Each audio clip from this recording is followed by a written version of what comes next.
point for the African Union for the diaspora in the United States and Canada. In this capacity, Madam, you have the floor.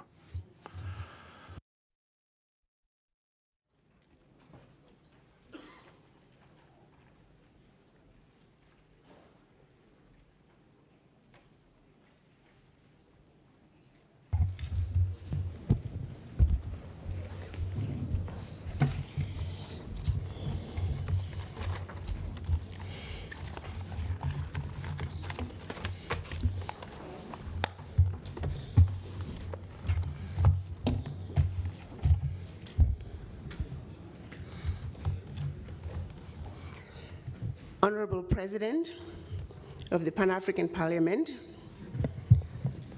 Rojang Dang Nkodo, honorable members of the Parliament, Excellencies, distinguished ladies and gentlemen, it is indeed a tremendous honor and privilege to be invited to the Pan-African Parliament in my capacity as the African Union Ambassador to the United States. With me also today, someone who may be well known to you, is Ambassador Bridget, who is the former US Ambassador to the African Union.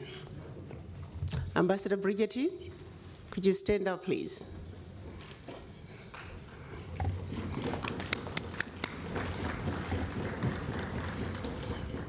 Thank you.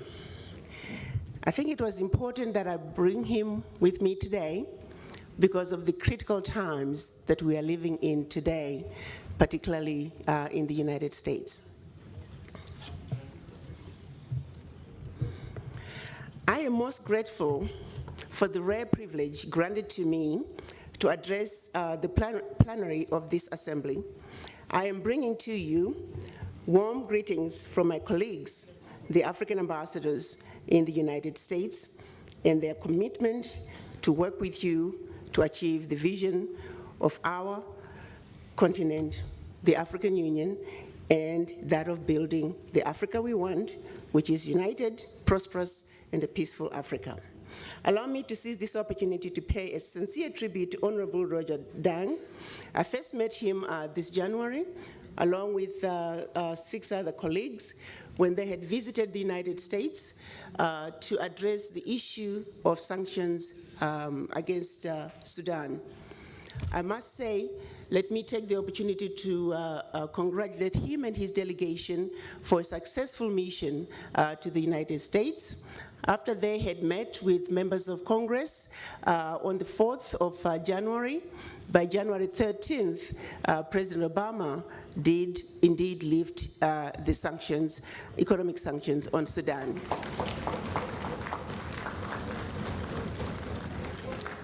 Thank you, President, for your leadership.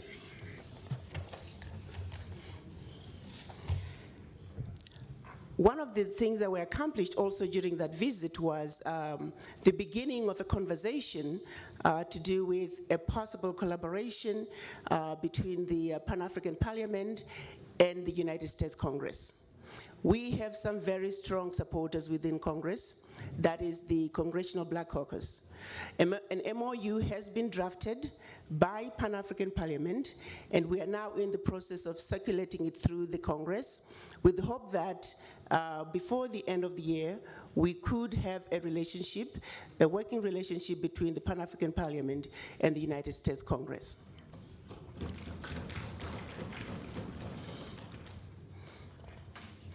Mr. President, your visit to Washington, D.C. with your colleagues has allowed us to highlight the notable achievements of our Pan-African Parliament to our U.S. partners in the areas of peace and security, and the leading role of this organ in the promotion of good governance, democracy, and human rights within our beloved continent. The fundamental role of this institution in the ratification and domestication of the African Charter on Democracy, Elections, and Good Governance is highlighted repeatedly and is appreciated by the US. Again, all this through the leadership of your Honorable President Dogo.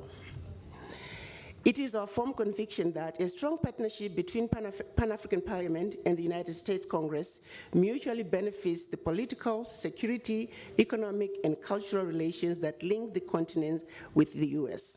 The two institutions, the Pan-African Parliament and the US Congress, share a fundamental common goal, that is of representing our respective citizens and making their voices heard. The African Union is grateful for the strong bipartisan support that Africa and its premier continental institutions, the African Union, have enjoyed over the years in both the executive and legislative branches of the United States government. US-Africa policy is unique in its bipartisanship, and there has been remarkable continuity in both Congress and the White House on the US agenda in Africa. However, along that note, we do have to underscore that a lot of work is yet to be done. The majority of the positions are not yet filled. A lot of the positions are held by deputies, some of them left over from the Obama administration, who most likely may not be staying long. So the challenge is huge of trying to navigate and create new friends within the Congress, but we are up to the challenge. Distinguished members of Parliament, Your Excellencies, allow me to underscore the key role of parliamentary diplomacy that you conduct with all the honorable members of this body in achieving one of the key aspirations of Agenda 23, the strong Africa that is united and influential global player and partner. You are playing an instrumental role in building partnerships and relationships with international institutions and development partners that complements and reinforces what is done bilaterally, regionally, and continentally. Our continent is representing a dynamic force in the global arena that is becoming ever more important to the rest of the world. Traditional powers and emerging international actors have embraced the continent and reinforced the modalities of their engagement in all areas, particularly diplomatically and economically. Africa remains an enduring interest for the world, and our members of Parliament are important actors to maintain and reinforce the momentum achieved by our continental institutions and member states, particularly during the last decade. If you allow me, before I conclude my remarks, I want to underscore one key issue dear to my heart. That is the role and contributions that our diaspora can bring to the development of our continent. They are our untapped potential. As you know very well, the link between Africa and its diaspora in the United States dates back to the first slave ships that crossed the Atlantic, to the struggle against slavery, colonialism, and racism. The African diaspora should and must become an important partner in this journey with us. As the sixth region, in line with the historical roots of the Pan-African movement, since assuming office in December of 2016, I have made one of our key priorities to find the best modus operandi to make this sixth region work and its voice loud and clear. We need to do more to build and strengthen these links between the diaspora and our motherland. We are working on innovative initiatives that will pave the way for our diaspora to participate in the development of Africa as we embark on this road to build the Africa that we want. The Ebola epidemic has taught us important and useful lessons, chief among them the critical importance of building effective primary healthcare systems, which has become a national security and for all member states. The fragility of the health systems is a common feature for the healthcare sector in Africa. We have a huge burden of preventable diseases and treatable healthcare problems where millions suffer and quite often die unnecessarily. This is an area that the diaspora could contribute significantly, but we're counting on all of you to assist us in paving the way for full participation of the diaspora in the development of Africa. I can tell you, as one of them, that the African diaspora is able, ready, and willing to participate in building the Africa that we want.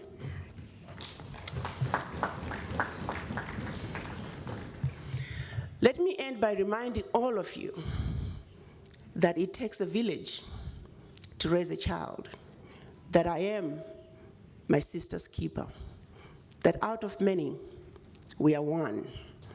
It's not easy being an African in this global world, because quite often we're met with cynicism and doubt, and those who tell us that Africa does not matter.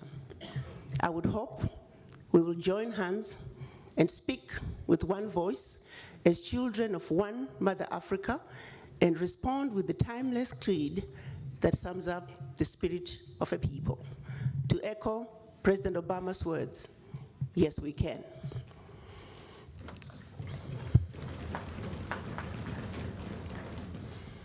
If you would please allow me, we are really living in a very critical time in our history, particularly in our relationship with the United States. With your permission, Honorable President, can we allow Ambassador Brigetti to take 2 minutes to give us some advice on how Africa should look at engaging the United States?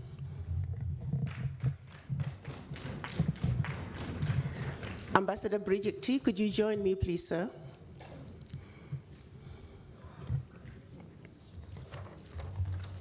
And if you have any questions for him, briefly, he will be willing to answer them.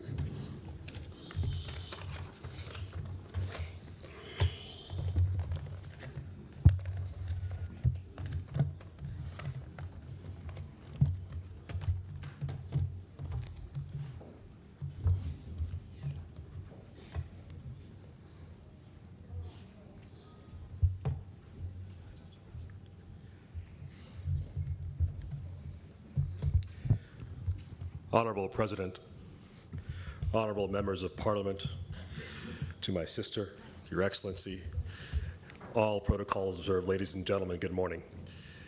I bring you greetings as a private citizen of the United States and also as a proud member of the African diaspora, as the husband of an Ethiopian American, and as a friend of Africa.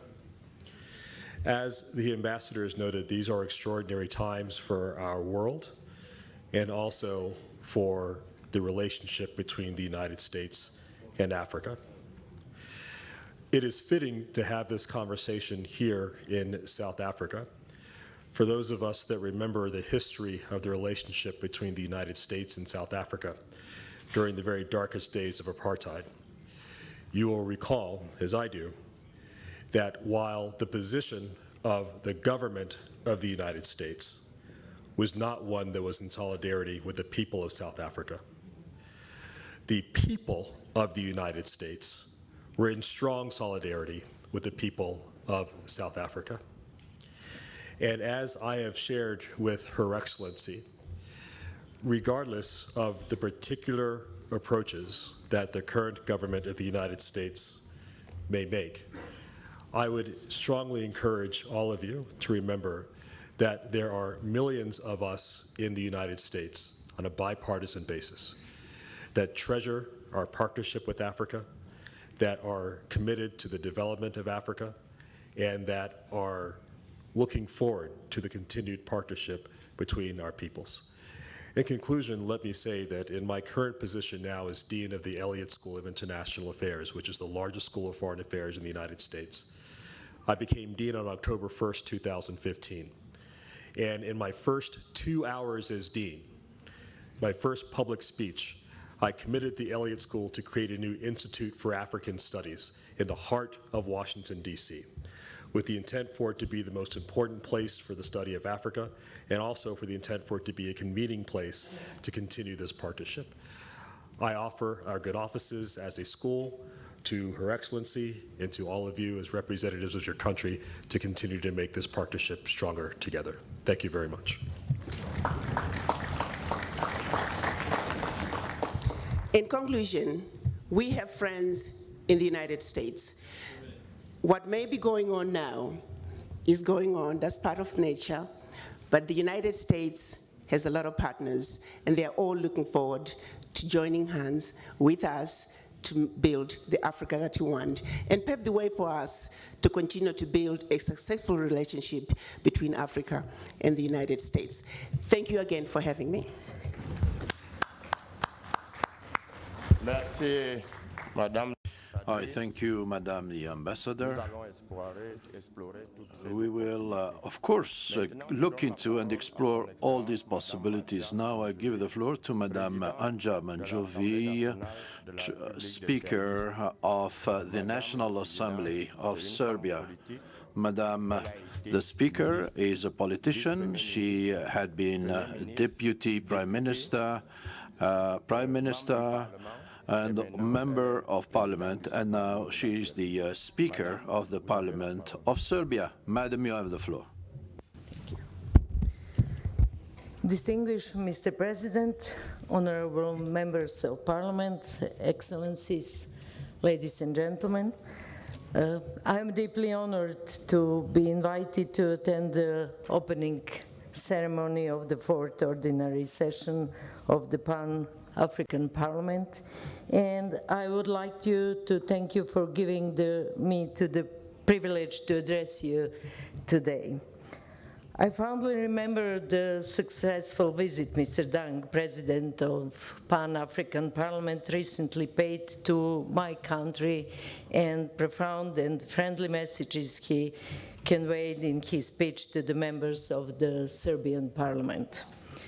It is my great honor and pleasure to convey to you, honorable representatives of African nations and people here in the friendly South African Republic, most sincere greetings of the people of Serbia. The sincerity and warmth of these greetings are reflections of our common destiny, which we all, as freedom-loving people and nations, had to face through his history. They're also a reflection of our common response to injustice, colonialism, inequality, discrimination, underdevelopment, which was at one point, despite the geographical distance, articulated through the joint visionary decision of our glorious founding fathers and leaders of our nations. I would like to remind you, dear friends, that in September 1961, in Belgrade, the capital of Yugoslavia at the time, and now the capital of the Republic of Serbia, in the edifice of this timbered chamber, I'm honored to preside. The first summit of the non-alignment movement was held. In the same chamber, in the 2011 presence of many high officials from your countries, from your eminent countries, we solemnly marked the 5th anniversary of his historic event. Mr. President, my dear colleagues, my country has firmly stood by Africa throughout the whole modern history. Serbia is the largest successor of former Yugoslavia, and the country which fosters its heritage and values achieved on the international level.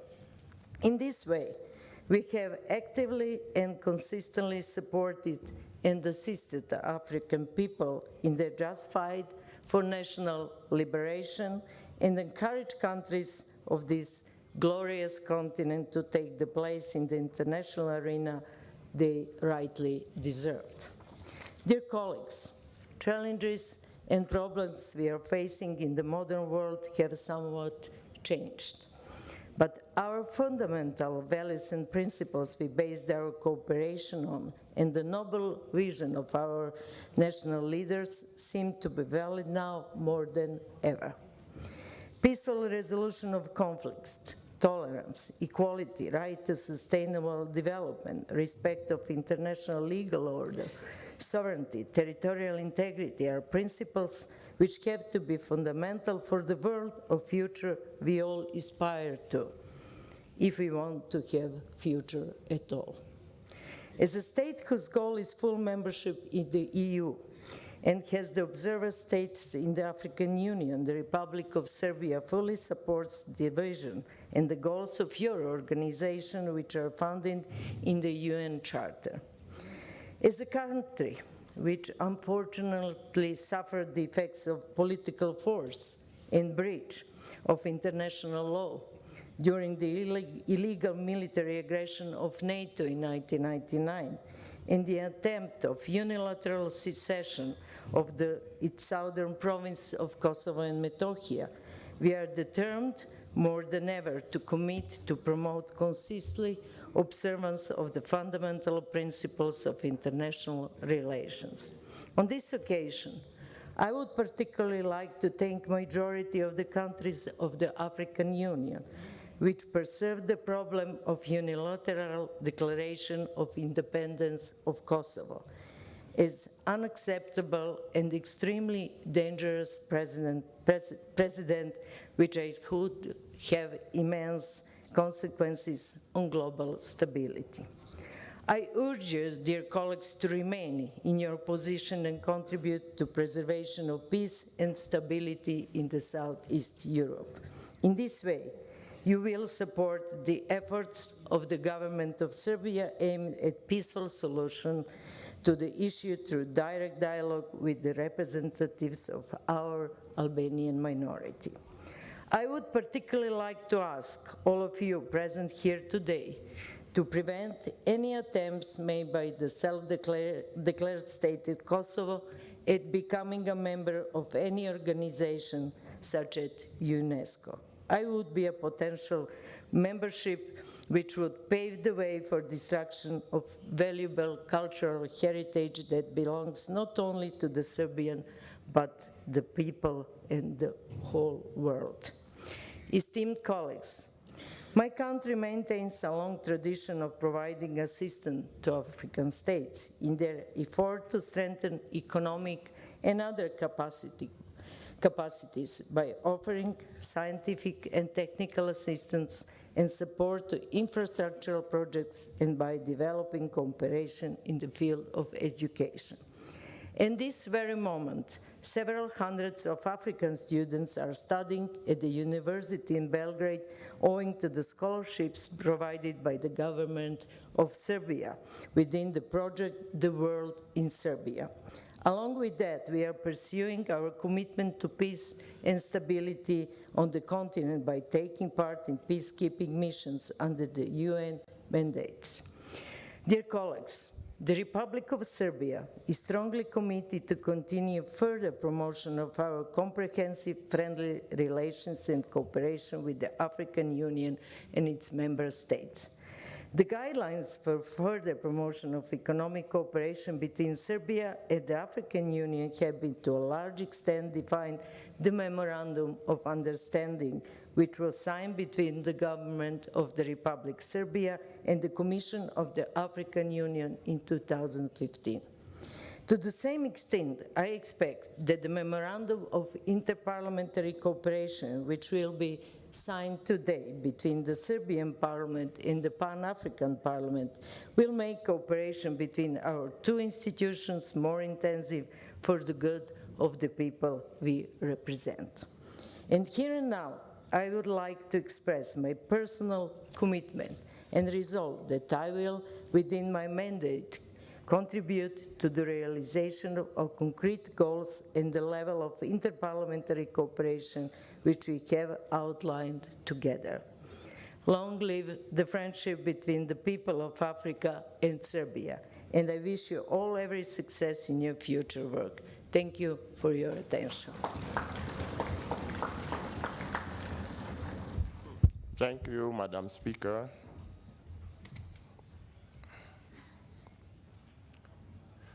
I would like to hail the presence in this session of the Minister Ruth Mukabura, Minister from Uganda, the leader of the opposition. Madam, you are most welcome. The agenda now includes the presentation by Mr. Pedro Reserves, President of the Assembly of the Mediterranean Assembly. I would like to congratulate you on behalf of PAP members for your brilliant election during the latest. 'latest session of the Mediterranean Parliament. You have the floor, sir. Thank you, Madam Speaker. I would like to hail the presence in this session of the Minister Ruth Mukabura, Minister from Uganda, the leader of the opposition. Madam, you are most welcome. The agenda now includes the presentation by Mr. Pedro Reserves, President of the Assembly of the Mediterranean Assembly. I would like to congratulate you on behalf of PAP members for your brilliant election during the latest session of the Mediterranean Parliament. You have the floor, sir.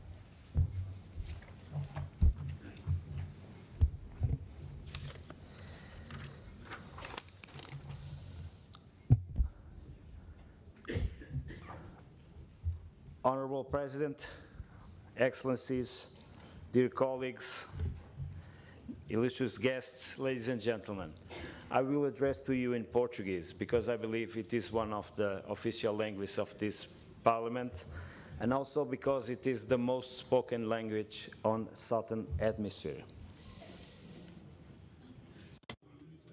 First of all, I would like to thank His Excellency the President Roger Cododang, President of the Pan-African Parliament, for the kind invitation that was addressed to me as the President of the Parliamentary Assembly of the Mediterranean to participate at this very important event. It's a pleasure and an honor for me to represent my Assembly in its first participation at an event of the Pan-African Parliament and following the signing of a Memorandum of Understanding between our two assemblies on the 11th session of the Mediterranean Assembly that took place in Portugal in February. For all of those who are not familiar with our assembly, I can tell you that we are a parliamentary organization with an international nature, with the status of observer at the General Assembly of the UN that offer its 30 members a forum for discussion, for action on security, economy, and human rights.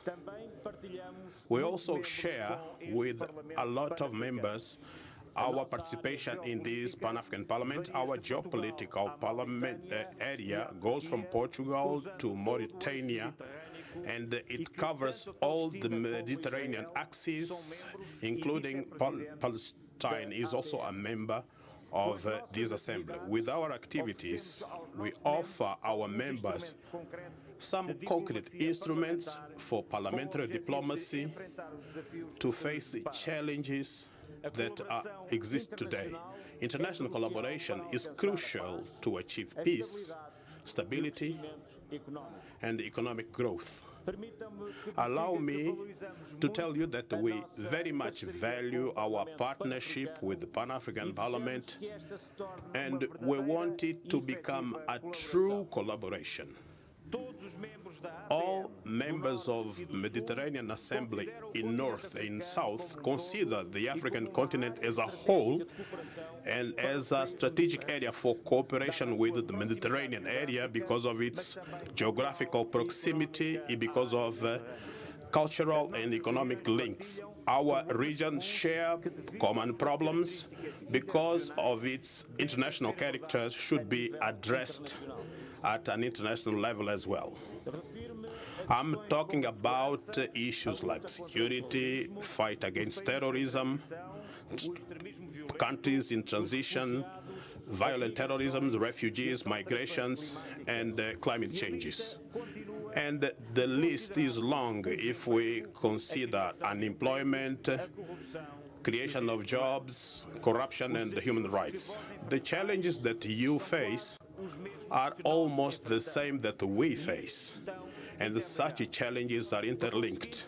So, our action should focus in a coherent way these problems at 360 degrees if we want to contribute towards stability in our regions and to the well-being of our populations. We all know that climate change is closely linked to food security and to migration.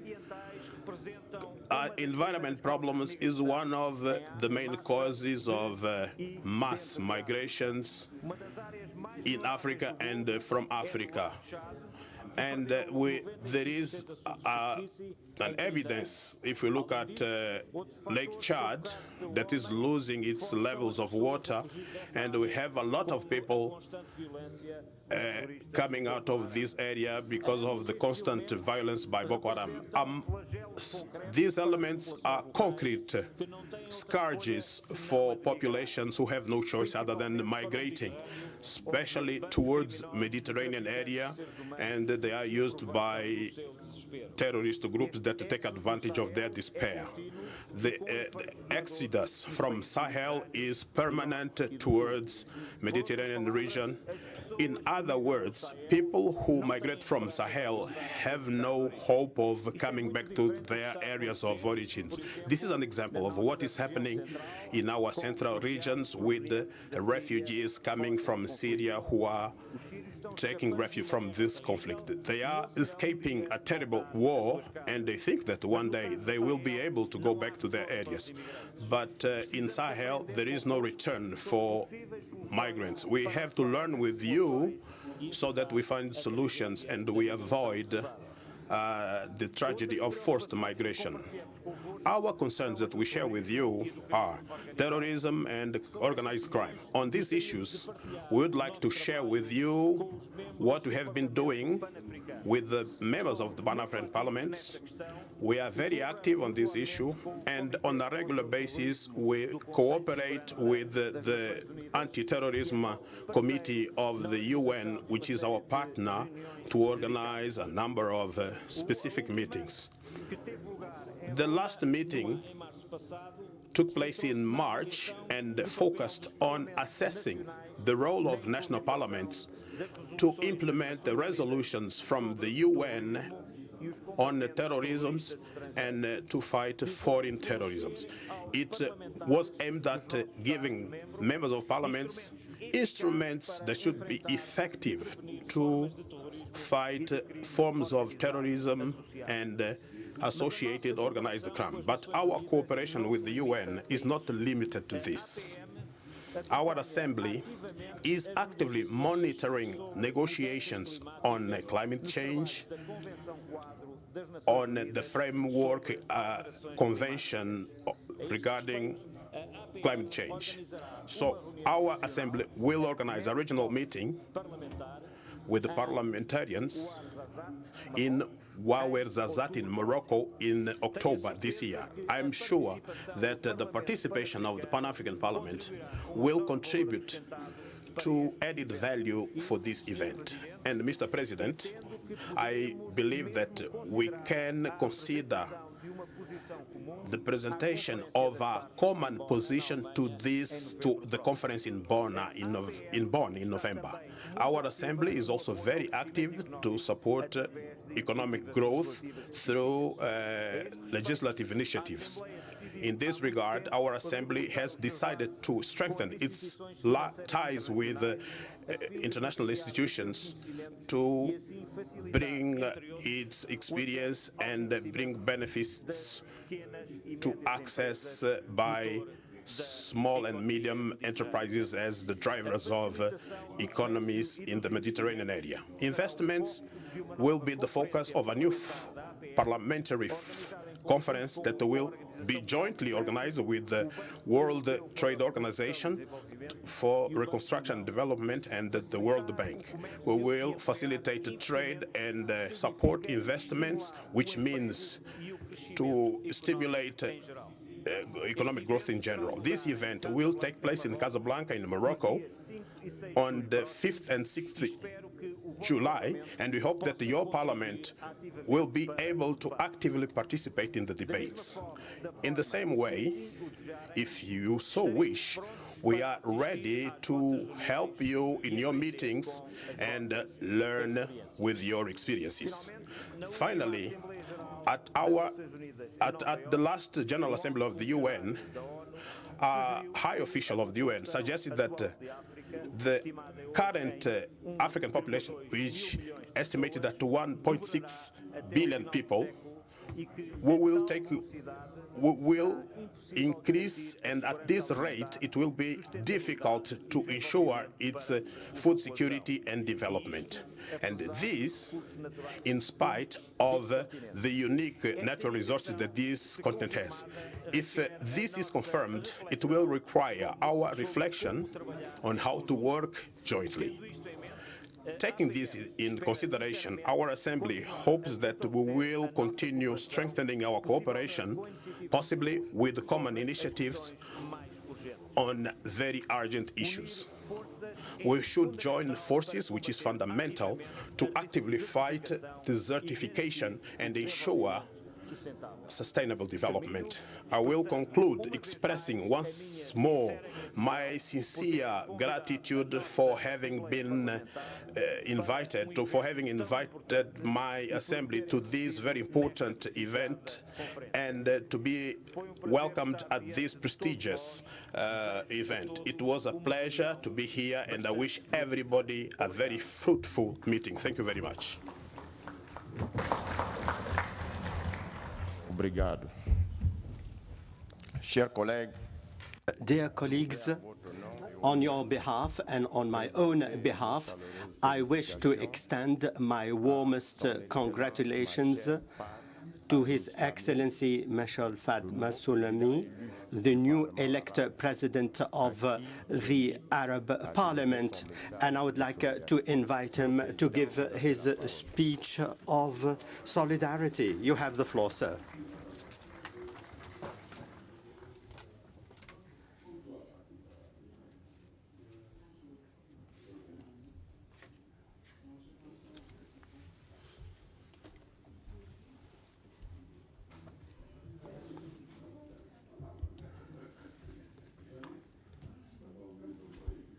بسم الله الحمد لله والصلاة والسلام على رسول الله وآله وصحبه أجمعين. صاحب المعالي Honorable Roger Kododang, President of the Pan-African Parliament, honorable members of the Pan-African Parliament, dear participants, good morning to all of you. At the outset, I am pleased to extend my sincere thanks and esteem to Honorable Roger Kododang, President of the Pan-African Parliament, for his invitation, and to the Republic of South Africa and the President of South Africa for this invitation. Our participation today in the opening session of the fourth ordinary session of the Pan-African Parliament is the result of the deep ties and the common interests between us and the strong historical and geographical and cultural ties between us. The Arab nation and the African peoples have a common history, and they are linked by geography, culture, civilization, and active interactions. These are strong ties between Arab and African peoples. Half of Arab countries belong to the African continent, and many Arab countries are members of the Arab Parliament and the Pan-African Parliament. We are brought together by the common struggle against colonization in the past and against all attempts of control, domination, and division now. There are common interests between us in a world that is characterized by major challenges, at the forefront of which we have security challenges which endanger the security and the safety of the Arab world and Africa. One of these challenges is the expansion of terrorist organizations, in particular Daesh and Boko Haram, the two terrorist organizations. We are also facing common development challenges, and we are at the moment taking positions to establish a strong strategic partnership and to establish a just world order through the reform of the United Nations systems and the Peace and Security Council, in addition to providing more support to developing countries, particularly the least developed countries. The Arab Parliament is keen on making this relationship, this historic and strategic relationship, more active between Arab nations and African countries. And we want to further develop consultations to be able to coordinate on strategic issues that are of interest to both Arabs and Africans. This issue has been enforced in the Memorandum of Understanding between the African Parliament and the Pan-African Parliament. This Memorandum of Understanding was adopted 4 years ago. It put in place the foundations of cooperation on common interest issues.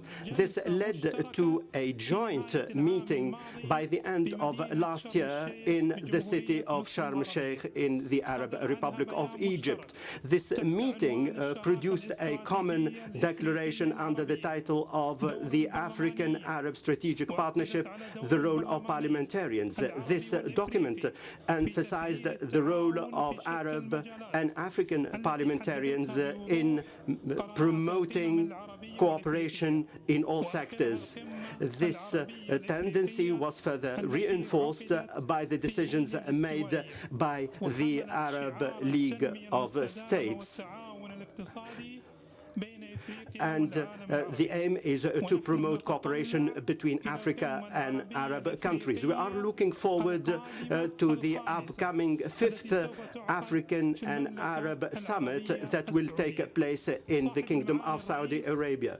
Honorable President, honorable members of the Pan-African Parliament, dear participants, the ties of brotherhood, proximity, and common destiny that bring together Arabs and Africans, and the long history of struggle and against colonization mean that we have to promote these historic ties. All of this on the basis of a real partnership that consecrates the interdependence between the Arab nation and African countries. We are proud that the Arab nation, in terms of states and people, stood by African states and people and provided support against the colonizers and the destruction of the apartheid system here in South Africa.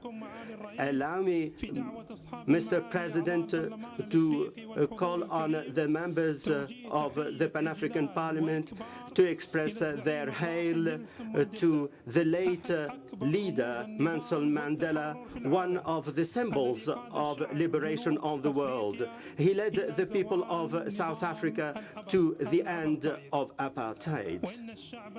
The Arab nation today is looking forward to a historic position from Africa in terms of states and people to support it in destroying the apartheid system in occupied Palestine. This system is an implementation of the heinous apartheid system that had already been implemented here in South Africa. The steadfast Palestinian people are suffering from all forms of injustice and displacement, in addition to ethnic and religious discrimination. We call upon the world to support it against what the occupying force, the State of Israel, which has all weapons of mass destruction. Israel is using weapons against civilians, innocent civilians, children and women. We call on the condemnation of all these crimes and this system of apartheid and the violation of the rights of prisoners in Israeli prisons. The Palestinian people and the Arab nation are calling for the establishment of a free, independent Palestinian state on the borders of 1967 with the East Jerusalem as its capital. This is in line with the principles of international law and the decisions of the United Nations and the Arab Peace Initiative. Honorable President, honorable members of the Pan-African Parliament, dear participants, I have come here today as a representative of the Arab nation. I have a message of love, friendship, peace, consultation, cooperation and coordination on all major issues that touch on the interests and the dignity of the African and the Arab people. I'm looking forward to implementing this partnership with you, Mr. President, and the members of the Pan-African Parliament from all African states in order to overcome the challenges and eradicate all the hurdles on the way of implementing cooperation between Arab and African nations. Finally, I would like to extend my sincere thanks to all of you and to you, President of the Pan-African Parliament, for being keen on our participation in this historic meeting. I wish you full success in your proceedings in this session. I thank you very much for your attention.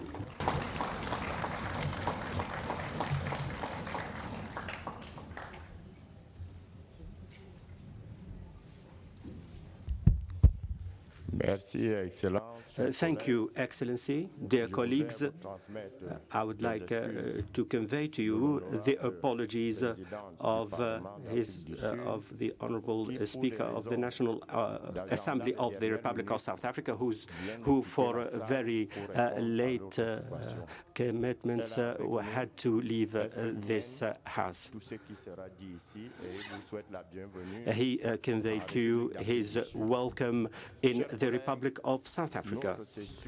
Dear colleagues, as I indicated, our session is opening in a particular context with the presence of two eminent personalities,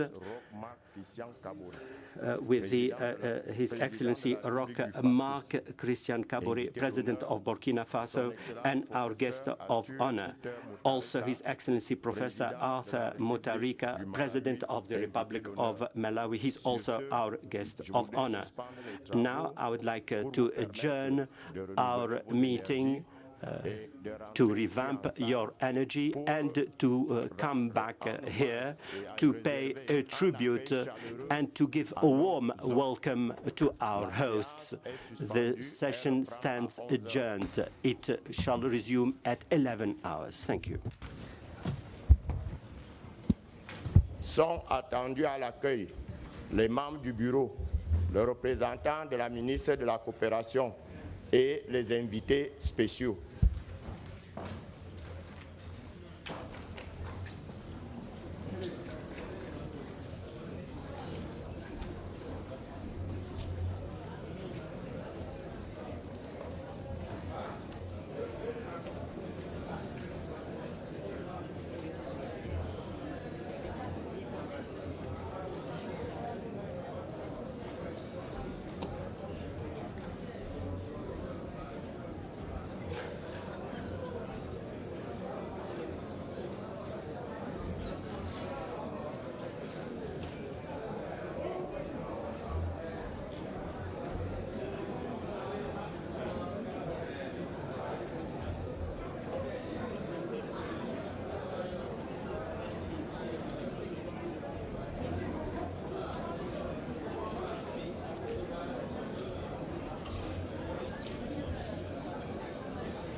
It's like it leans so far back. I This feel is like too far back, really.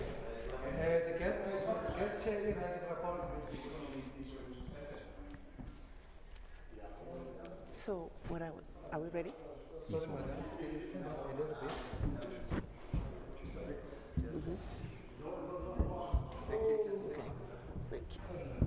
I was saying, we on the AU side, we're strategizing and being proactive and formulating our common position as Africans and beginning to lobby the Congress and informing them of our agenda and what type of relationship we hope to have and engagement level with the US. Yes. So, Is it receptive? I'll also follow up on that. I think so. We have lots of friends in Congress, and I think that it's something that we have to push because new players are coming in, they don't know us. We have a responsibility to make sure that they know who we are. And so when we begin to work together, okay, now we are ready. this is. Otherwise, I'm going to chase you out of this studio. We are ready. We are standing by. I think I'm more comfortable. Do I have to go back? Okay. Yeah. Okay. Thank you. But to my when I should not lean forward. Okay, so just sit back. Madam, please. Okay. We are ready with always people to the phone.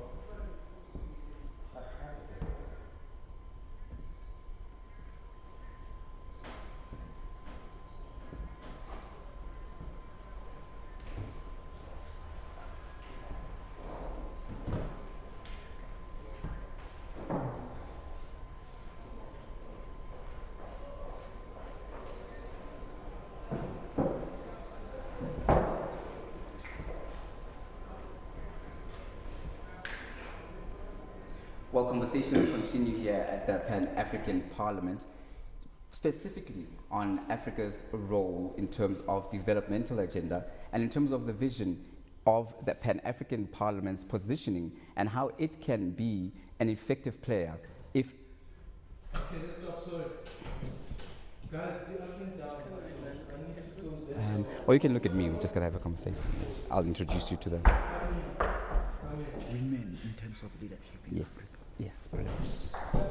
I'm also going to ask about women in leadership in Africa. No, I'm not getting anything. So, I'm not hearing anything. It's here. Yeah, okay, it's fine. It's okay. It's dead. Okay, go for it. That's fine. Look straight into your camera. Wait. They are changing a pack quickly. You hear now? Come on. Can you hear anything? Yeah, I'm getting it now. Thank you. How long do we have for it? How long have you got on this interview? Come again. Stand by. Stand by. Your feet on that. 7, 6, 5, 4, 3.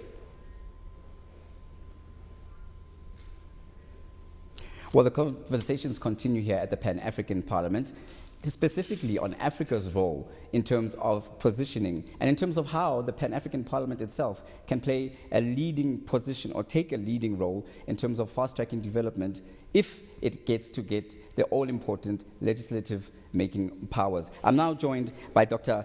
Arikana Chimbori, who's the permanent ambassador to the US. Firstly, for the for the Pan-African Parliament, in terms of Africa's positioning for development of women on the continent, we know that women on the continent in Africa, it's been said, do the brunt of the work, but don't get the recognition they deserve. We've seen a change in that. Women are active in politics, they're active in the economy, but what can the African Parliament do to ensure that this trend continues and is entrenched? Well, thank you for having me. I think the African Union has made tremendous strides in promoting women's rights. Of course, women and children are a priority for the African Union. The Pan-African Parliament, as a legislative body, could go a long way in continuing to promote women's rights in all African member states. We are still the underdogs in most African countries. Some countries have made tremendous progress, like Rwanda, which I'm proud to say it is the only country on earth with 64% female leadership. Unparalleled, no country comes even close. So we are making tremendous strides in some states, but a lot more work is yet to be done. The encouraging thing is the leadership does recognize the importance of women. And so we need to have continued legislation at the AU level is there. Implementation of the legislation in all the member states is where we are still lagging behind. So the parliament could go a long way in helping that. Right. And in terms of the other key roles that the parliament seeks to play is on the issue of diplomacy, on the issue of forging partnerships with the Western nations to get development. What is the status? I think you are well placed being an ambassador of the Pan-African Parliament in the US. What is the status in terms of the relationship that the Pan-African Parliament can hope to have with the US? Well, I have to say, Africa has enjoyed a wonderful relationship with the US, and under the leadership of Honorable Dang, we are currently working on a possible MOU between the Pan-African Parliament and the Congress. The PAP, Pan-African Parliament, has already drafted an MOU, preliminary one, that we are circulating to various members of Congress to see if we can get any amendments, additions, deletions to the MOU. Hopefully, we can get it to where we push it through to be accepted by the US Congress.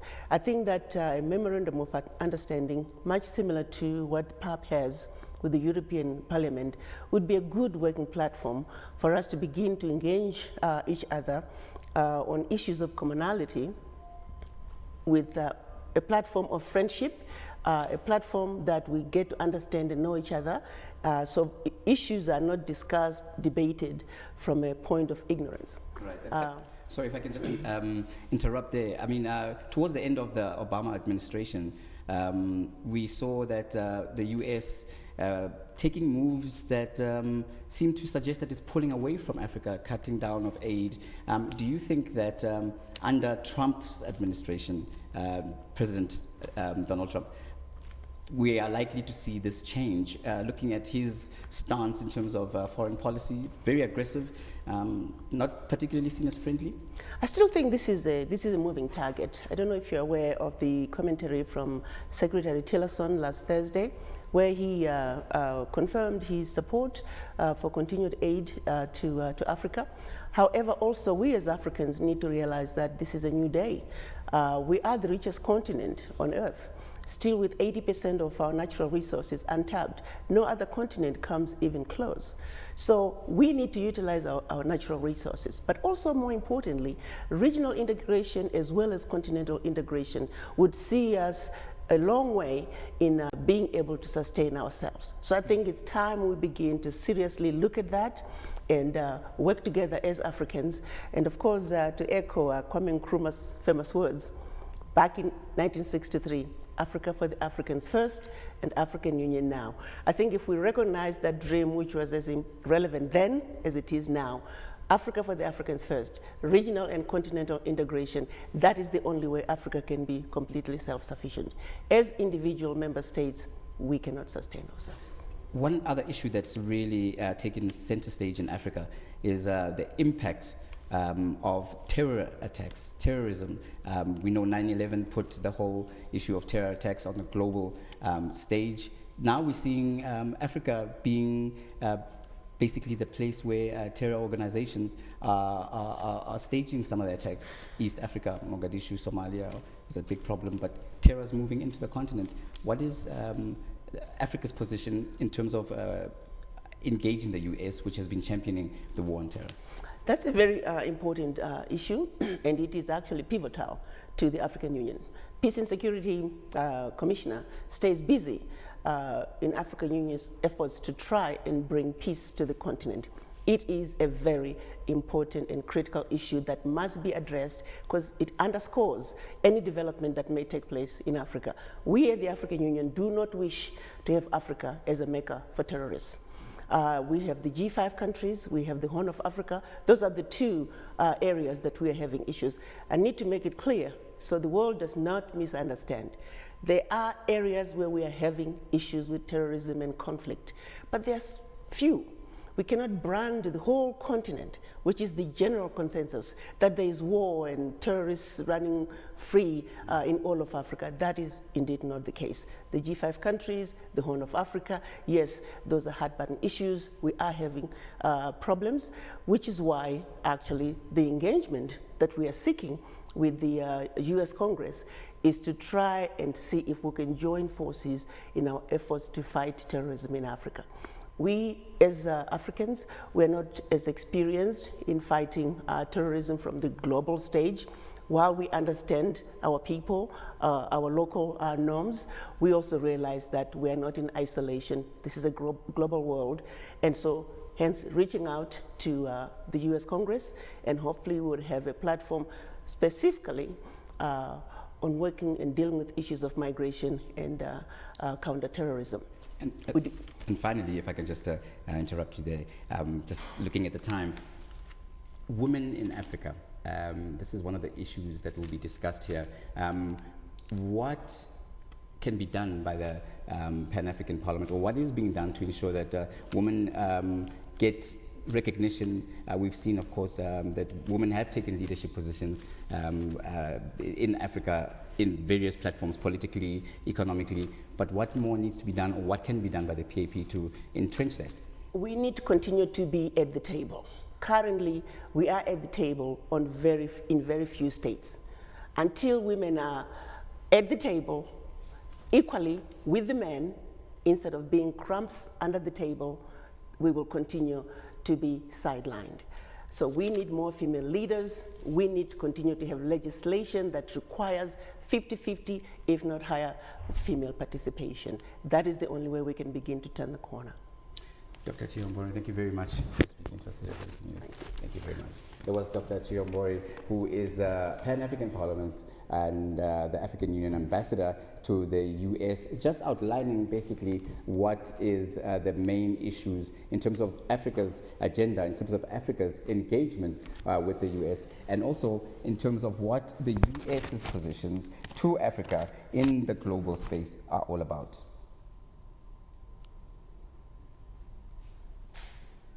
Are we safe? I need also to see the diaspora, because that's an important one. Yes. Can we record the diaspora? Okay, we'll to the diaspora. Can we pre-record one more? Are you going to record again? No, it's just one question that I want for package. African diaspora. Can you do one question? African diaspora. One question. Which mark are you talking about?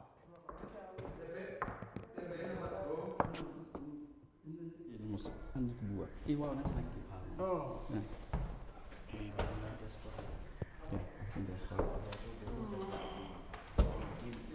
Was it too low or what was happening? Guys, make it snappy. I don't have time. Oh. Let's discuss it.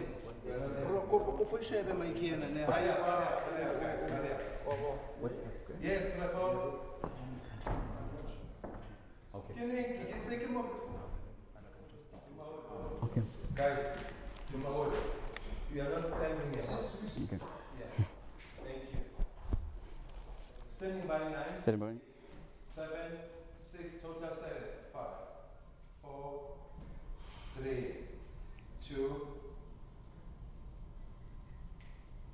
Dr. Chiyombori, on the issue of the diaspora and what Africans living in other parts of the world can do to contribute to the Pan-African Parliament's vision and agenda?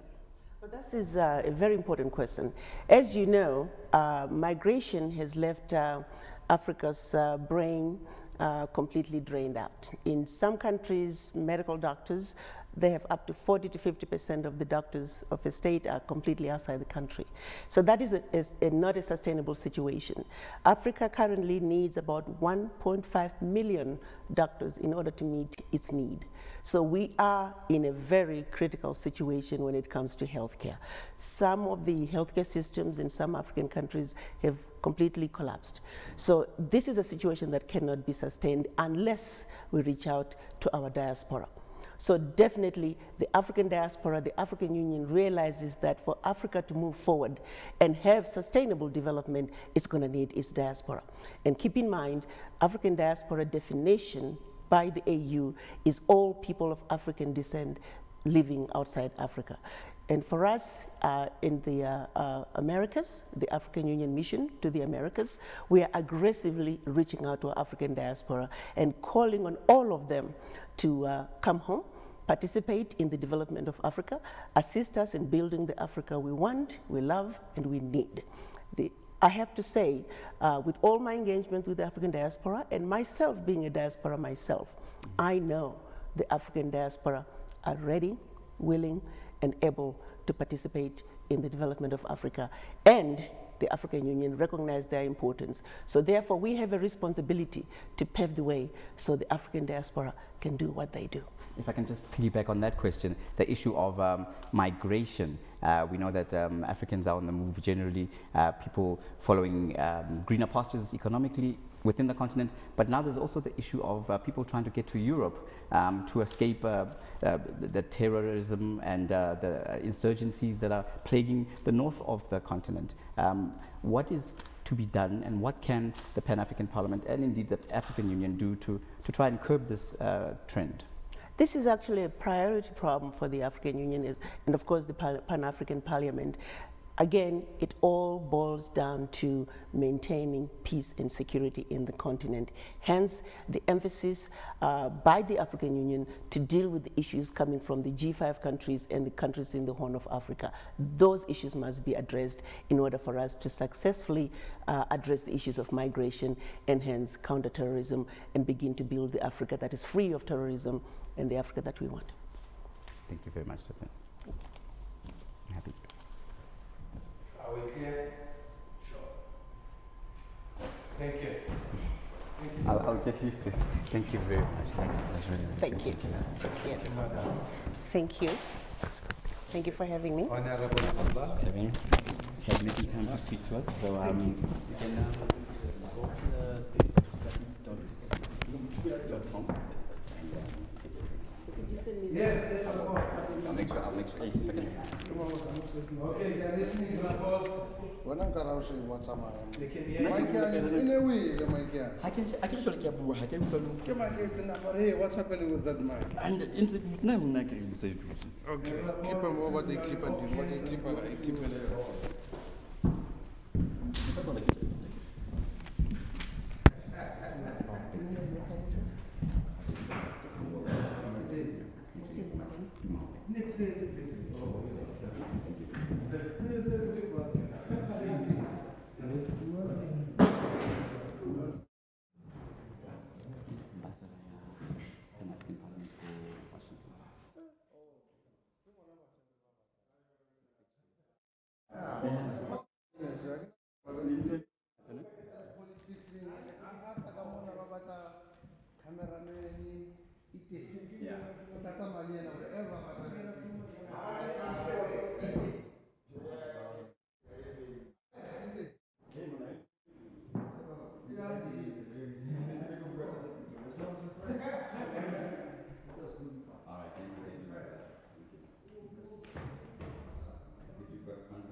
Thanks for that, it was very important. Yeah, that's for us.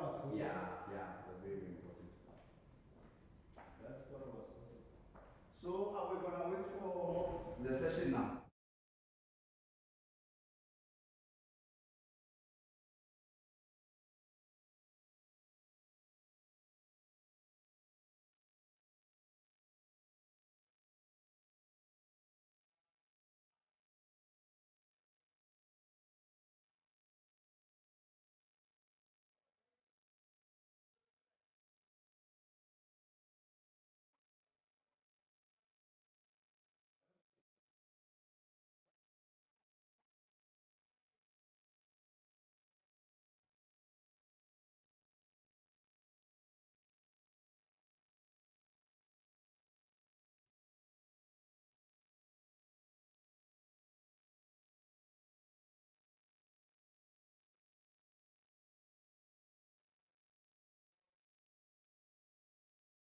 Yeah,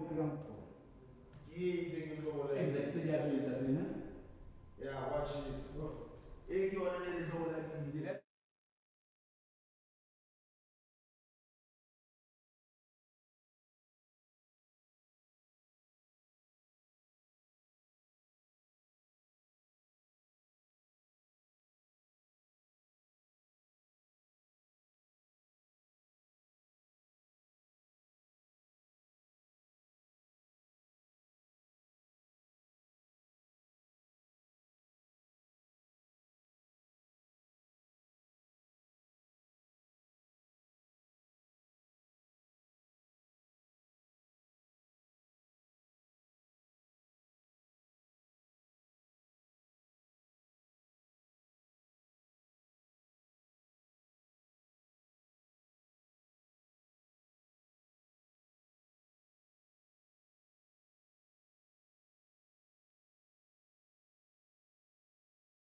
Oh, you're hiding from me.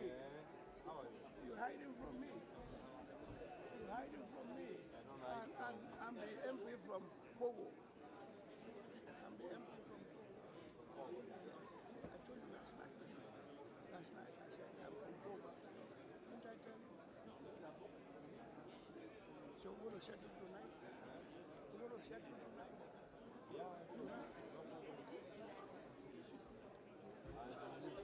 Oh yes, I'm the chief. I'm the chief. I'm the chief. I'm the chief. Oh yes. Whom are you looking? Oh, Jacqueline. Yeah, but Jacqueline is not around. Maybe she's running her mouth somewhere. She's running her mouth somewhere.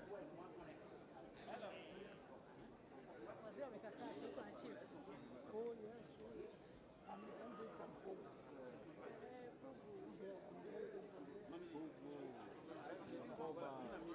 Well, you didn't come last night to see me. I didn't know you're there. Today, you better be there. Better be there. I better. You better be the command. Independent fighter. This is a chief. It's a tall order. Yeah, you have to agree with it. Oh, yes. No, it's not an option. No way you can refuse. No, it's not an option. It's a tall order. It's a tall order. Yes, it's a tall order. And this guy's waiting. What are they waiting for? Since you abandoned me. She abandoned you. She did. Yeah, I saw it. She did, deliberately. Not a good girl, man. I was with her in Johannesburg, St. George's, and City Fair.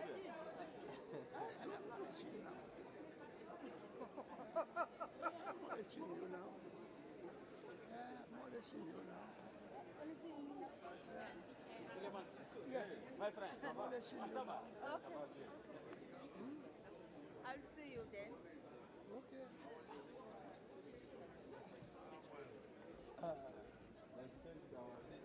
Yeah, from Lagos to here. Yeah, but a lot of members came. You remember? Yeah, I was looking over there. But I have noted them, they are almost 17. Do you remember? They are not as many as we at the time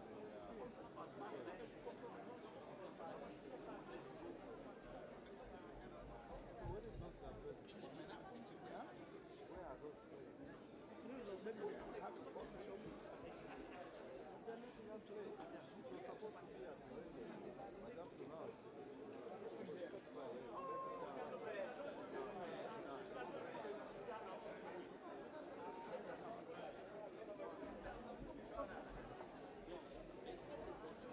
Honorable, how are you? Thank you, sir. Now, where is the emperor? Who wrote the emperor? Who wrote the emperor? Come.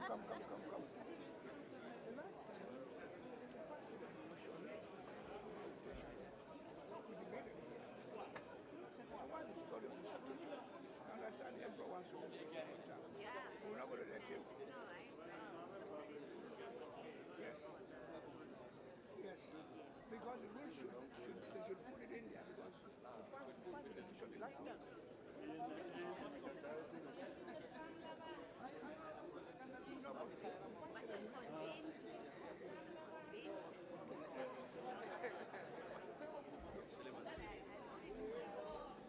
It's in there. Yeah.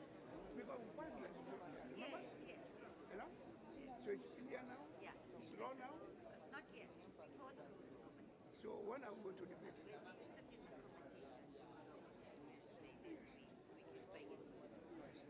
Bring it for debate and let's pass it. Who wrote him? Who wrote the emperor? Who wrote the emperor? You will never forget that. Oh no. Oh no. I come here and take some who doesn't know? Some people call what is that? Educated as we are. Madam, how are you? This lady from South Africa. Educated as we are. Yeah. No, the guy comes and takes some. Yeah, that's true. And you know that last session, it was in I got away with it. Oh, yes. Oh, yes. And then you got to do rotation. Yeah. Yeah. Okay.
Honourable members, de faire entrer les parlementaires et les invités d'honneur. honourable members, distinguished guests, please get seated. Get seated so that we can continue with the program. All those in the public gallery, please get seated.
Your Excellencies, honorable members, distinguished guests, we will now invite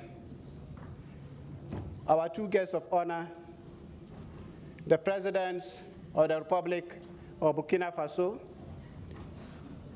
and the President of the Republic of Malawi, together with our special guest, the First Lady of the Republic of Malawi. May we please rise.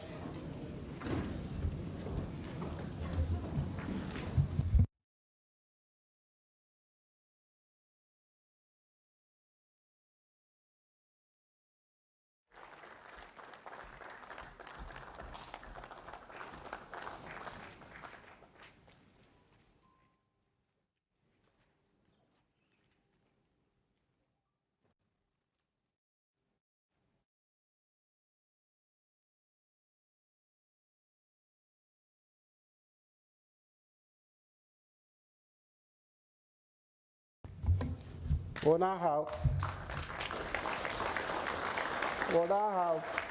the African Union anthem.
Je prie les excellences de bien vouloir prendre leur place. I kindly invite you to join your seats. La séance est reprise. The session is resumed.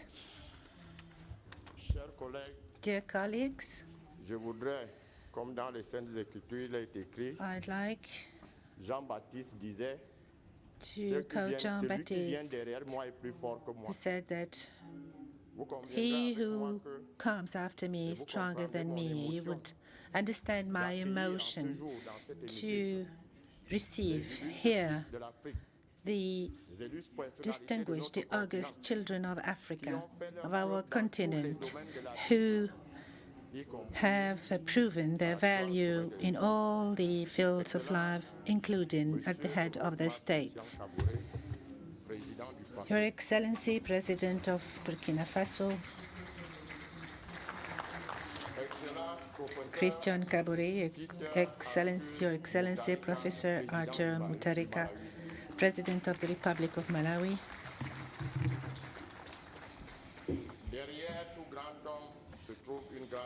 behind every great man is a great woman. There is a great woman.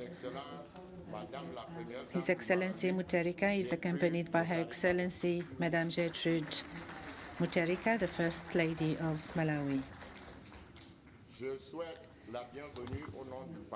On behalf of the Pan-African Parliament, I'd like to wish you a warm welcome and wish you a pleasant stay in South Africa.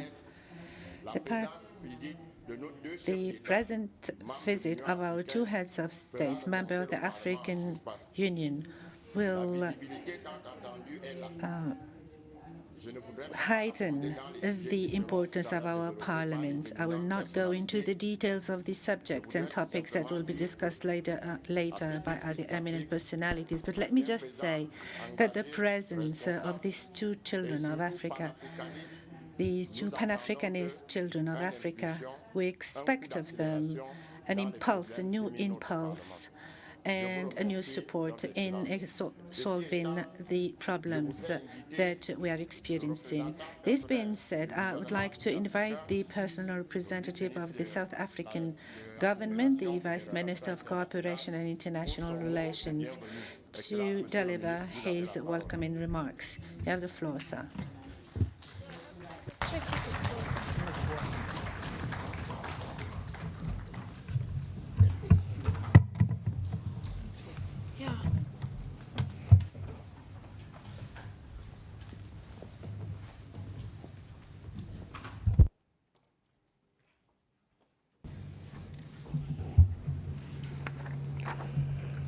Your Excellency, President of the Pan-African Parliament, the Honorable Roger Nkodo-Dang,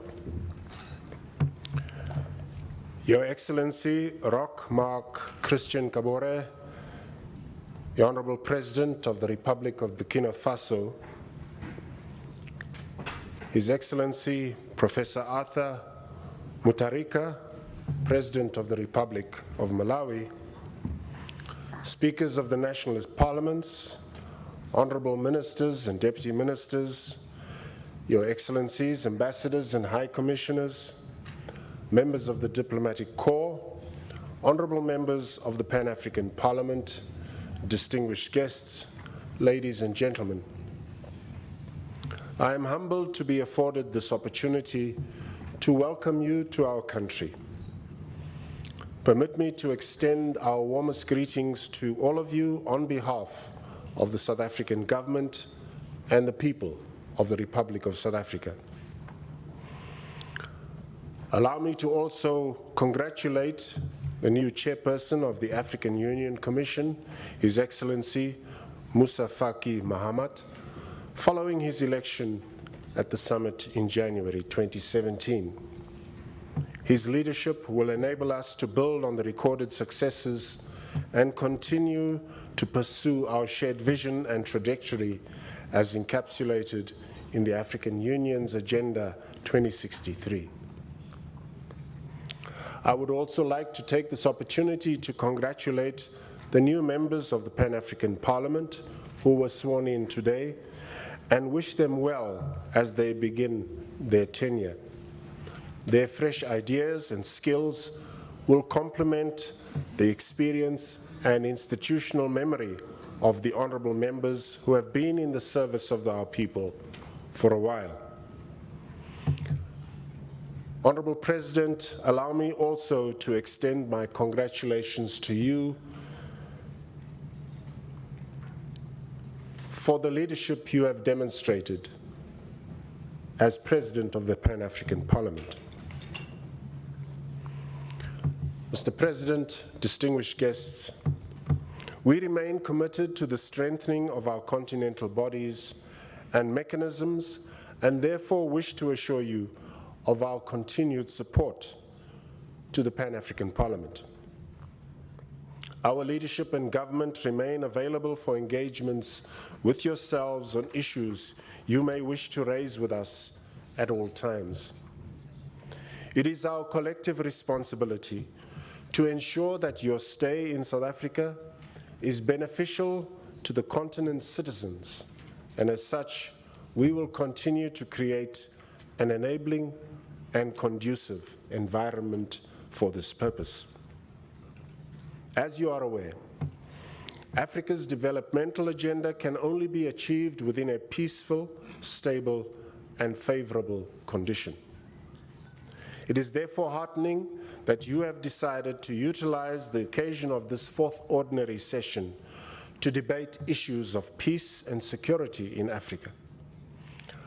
We trust that your input will further strengthen the continent's peace and security mechanisms and propel us towards realizing Agenda 2063's vision of silencing the guns by the year 2020. Your Excellencies, we are conscious that this ever-changing international environment requires us to adapt our strategies in pursuit of shared prosperity. Critical to this are our endeavors to transform the African Union in order to improve the implementation of our decisions.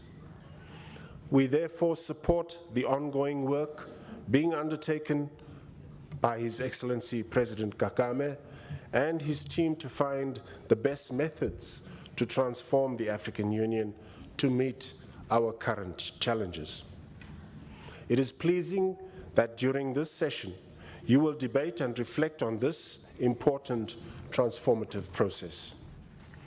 In essence, we live in an era of digital revolution, and Africa cannot afford to remain behind.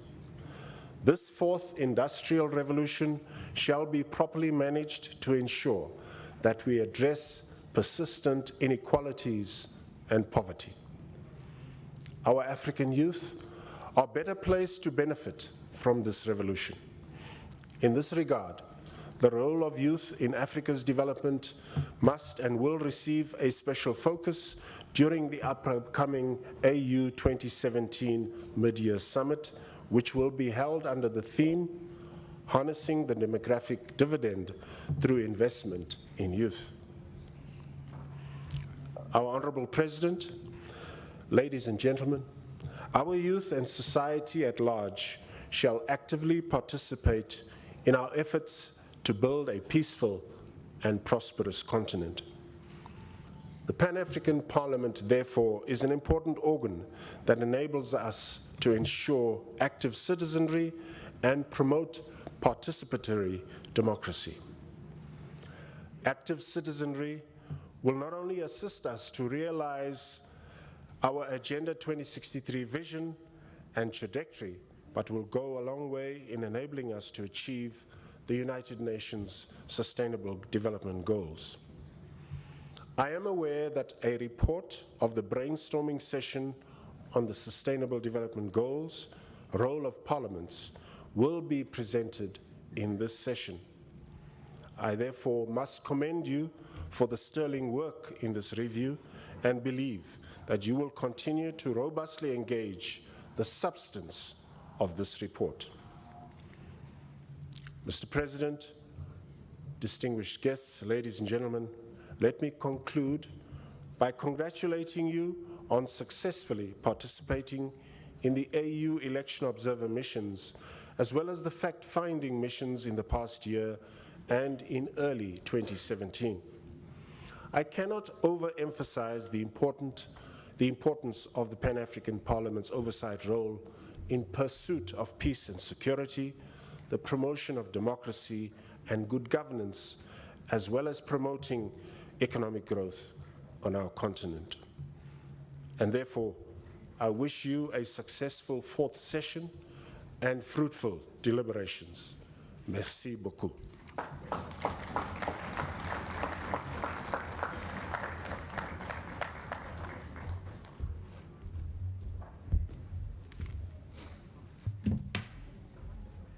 Merci beaucoup, Excellence, Monsieur Thank le you Ministre. very much, Your Excellency, Honorable Minister. Comme je l'ai dit, As I said, vous recevez aujourd'hui des éminentes personnalités you're receiving dont today dérouler le CV ne sert plus à special rien. guests Je voudrais tout simplement who are inviter humblement famous and well known. Son Excellence I'd le like very professeur humbly Arthur Peter Mutharika invite His Excellency délivrer Professor ses Arthur sages Mutarika conseils to au Parlement deliver panafricain, his à wise l'Afrique tout advice entière, to the Pan-African réunie Parliament ici ce jour. and to Excellence, Monsieur le the Président entire de la République Africa. du Your Malawi, Excellency, je vous President prie of de the bien Republic vouloir of prendre la Malawi, parole. you're kindly invited to take the floor.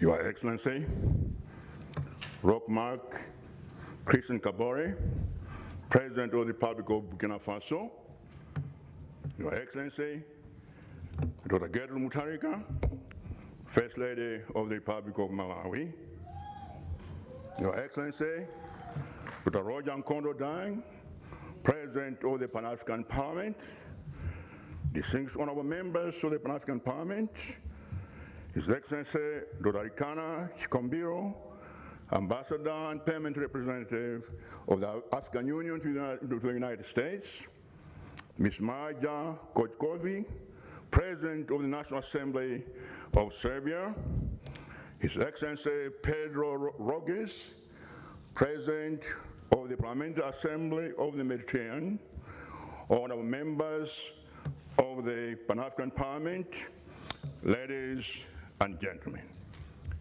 good morning to you all. It is with immense pleasure that I stand to address this African August House, and I'm extremely thankful for being invited to be with you today. In a special way, I'm also delighted to share this special moment with my brother, His Excellency Rochmark Kabore from Burkina Faso. Let me share that Malawi, I have been promoting the 3 pillars for development. These are patriotism, integrity, and hard work.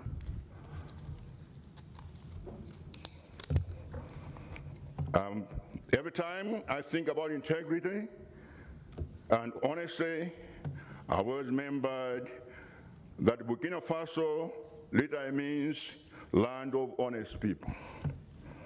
It reminds us, my brother, of one of the critical values of the African needs, the need for honesty and integrity. Mr. President, this August gathering occupies an important place in the destiny of Africa. We're met as African parliamentarians. We represent parliaments that also represent African people from every part of this continent. This parliament, therefore, is founded on the principles of Pan-Africanism.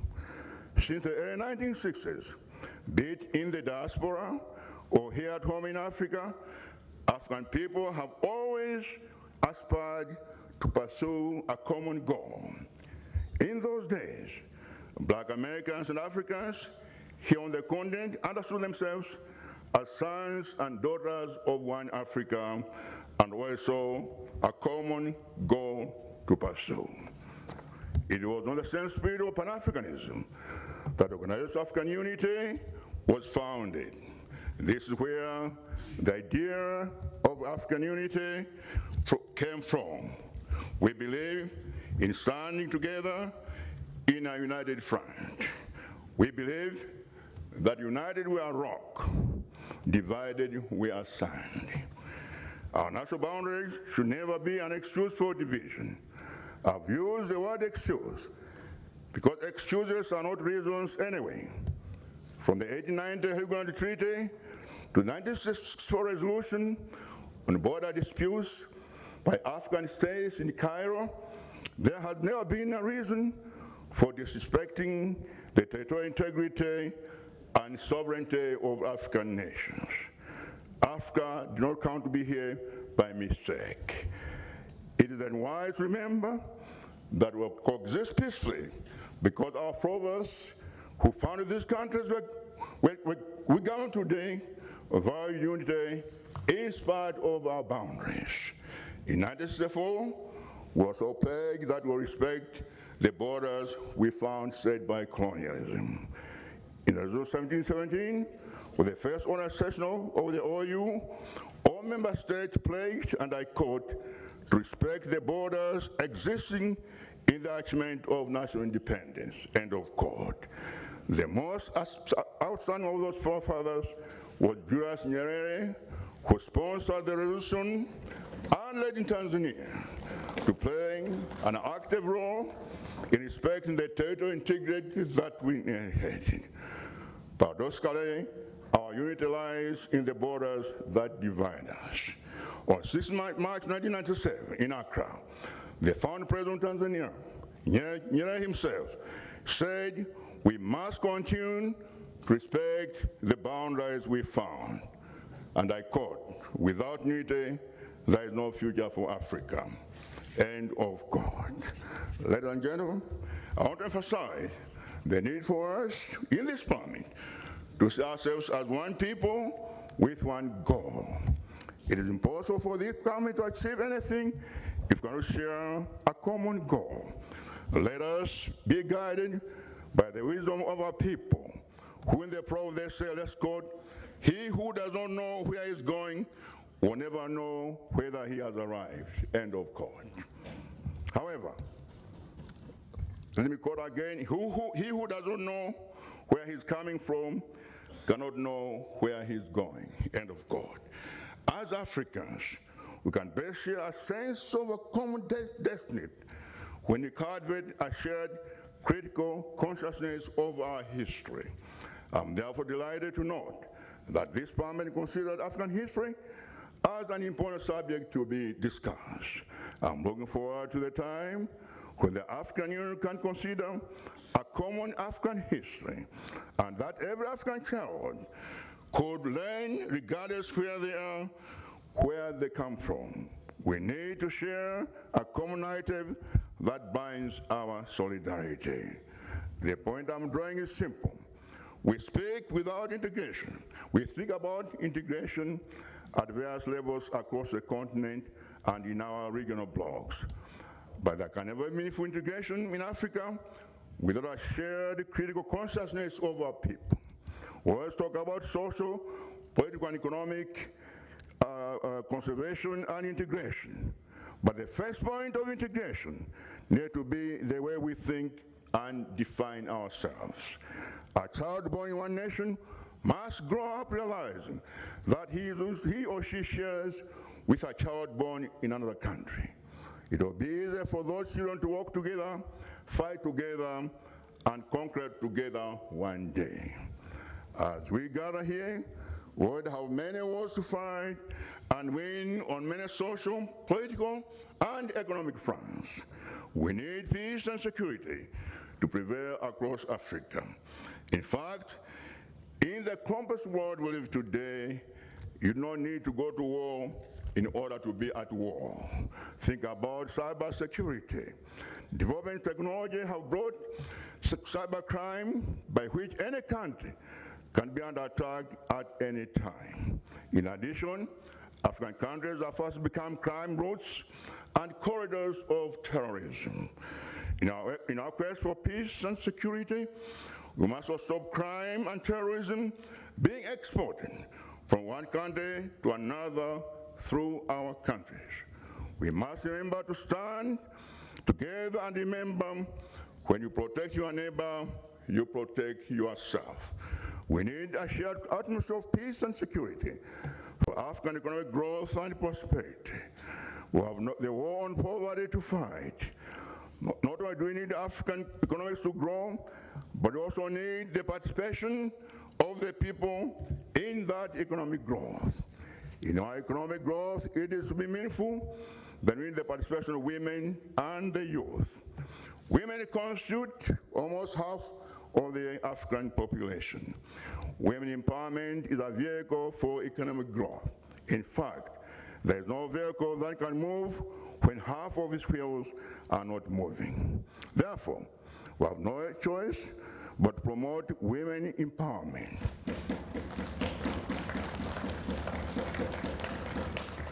And women empowerment must begin with investing in the girl child of Africa. The situation of the African girl child also leads to yet another challenge that we face, the African youth situation. Africa is the youngest continent because the majority of our people are the youth. About 60% of Africa's population are the youth under the age of 35. Unfortunately, the population in the youth bracket is still growing, and Africa must be braced for more alarming figures. An African head of state, we have agreed to make 2017 the Year of the Youth. As the Pan-African Parliament, you are mandated to advocate the policies and objectives of the African Union. And we say youth empowerment is one objective that you must address in this Parliament. At the moment, the continent is unable to provide jobs for most of the youth. This is creating a growing sense of alienation and frustration, which is building up negative energy in our youth. The youth are energetic people. They want something meaningful to do with their lives, but there isn't much around. They are moving fast forward on a continent that is moving slowly. Unless we are brilliant to move fast, the African youth will slip out of our fingers. Youth frustration breeds political radicalization. Youth poverty and joblessness can be the next cause of civil strife and political instability in Africa. Disenchantment and the subsequent radicalization can make our youth vulnerable to outside forces of violence, extremism, and destruction. This is something that you and I can never and must never and should never allow. If there is a common sense on which Africa must unite, then it is the plight of the African youth. If there is a common mission for our generation to pursue, then it is the destiny of the African youth. If there is a common front on which Africa must fight, then we must fight for the future of the African youth. I wish you productive deliberations on the various issues that you are going to be concerned with today. We'll wait to see another action from our resolutions. Remember, resolutions are like children crying in the church. They must be carried out promptly. Thank you. May God bless Mother Africa.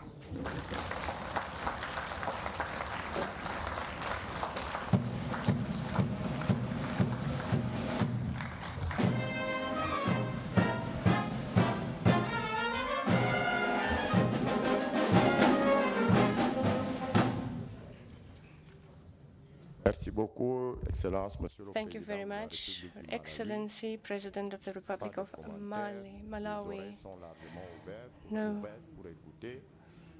No comments at this stage. We are all ears, and I would like to invite at this stage His Excellency Mr. Roch-Marc Christian Kabore, President of Burkina Faso.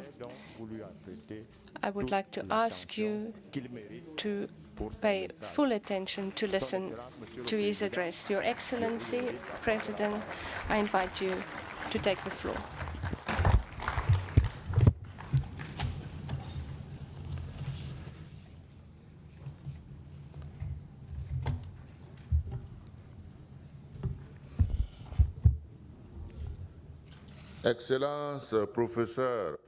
Excellency Professor Arthur Peter Mutharika, President of the Republic of Malawi, Her Excellency, First Lady of the Republic of Malawi, ladies and gentlemen, President of the Parliament, President of the Pan-African Parliament, distinguished guests, honorable members of Parliament, ladies and gentlemen.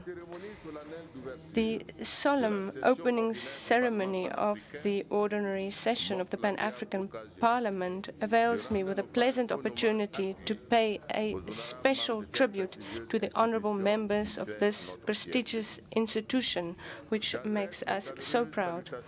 I extend my warmest greetings to the highest South African authorities, in particular to President Jacob Zuma, for their hospitality and all the attention afforded to us since our arrival in this beautiful country, embodiment of the Rainbow Nation.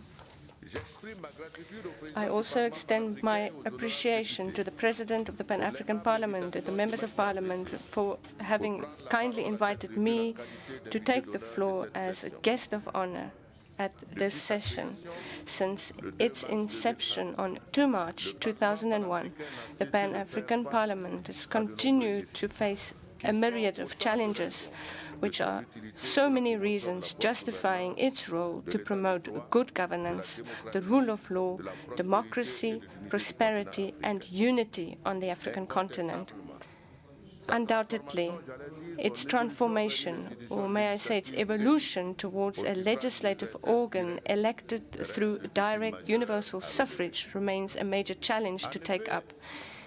In fact, 13 long years after the inaugural opening session held from 18 to 20 March 2004, we can no longer be satisfied of the hesitant march of such an important tool for governance of the African Union and the member states that make up the Pan-African Parliament. During these times of crises and democratic deficits here and there, the goals that led to the creation of this parliament are still resounding loud and clear to make this tool viable, upholding the legitimate aspirations of the people of Africa.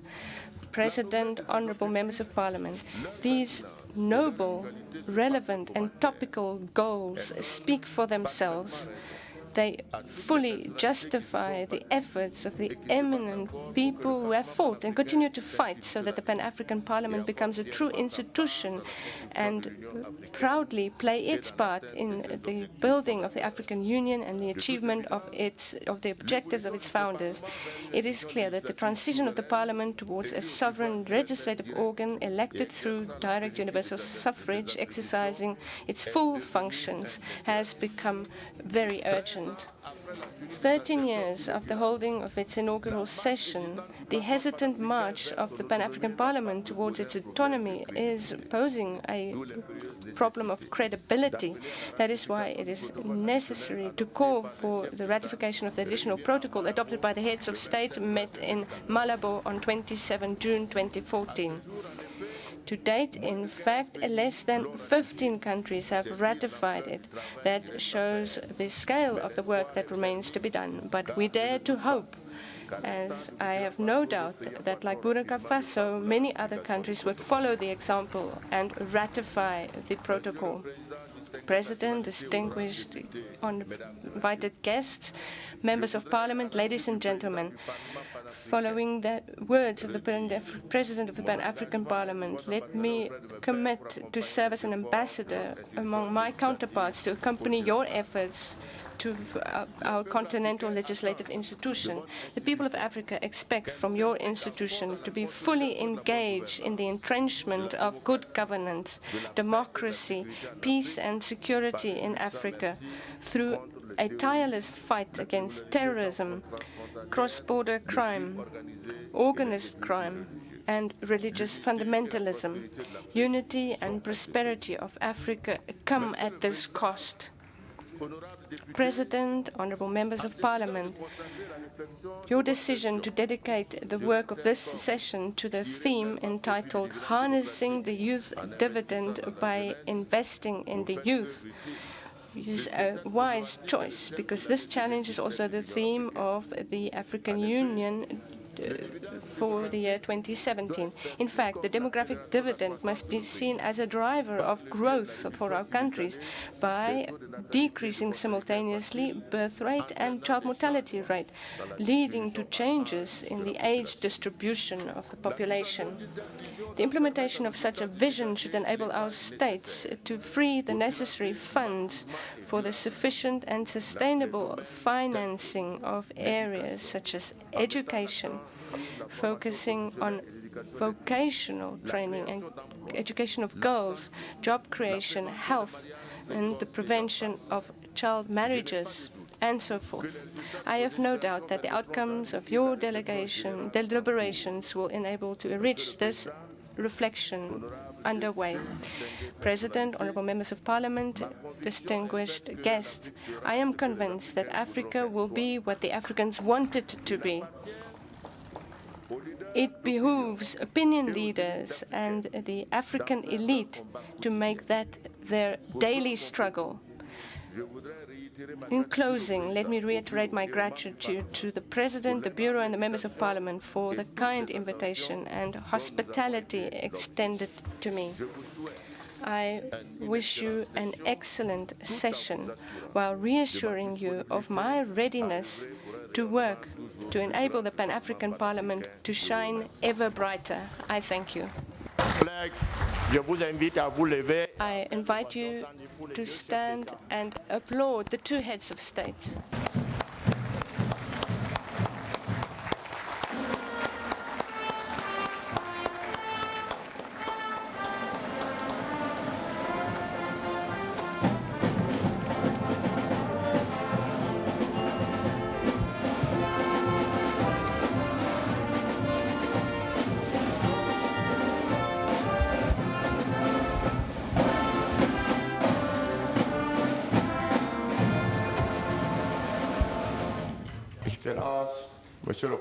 Excellency, President of the Republic of Malawi, President Peter of the Mutharika, Your Excellency, President of the Republic of Faso, once again, I would like to thank you and beg for your indulgence for all the insufficiencies you might have noted during your stay. But the Parliament and myself are very pleased for the kind words and the struggles that you wage together with us. Finally, I would like to invite you to grant us 5 more minutes for the ceremony that will take place later.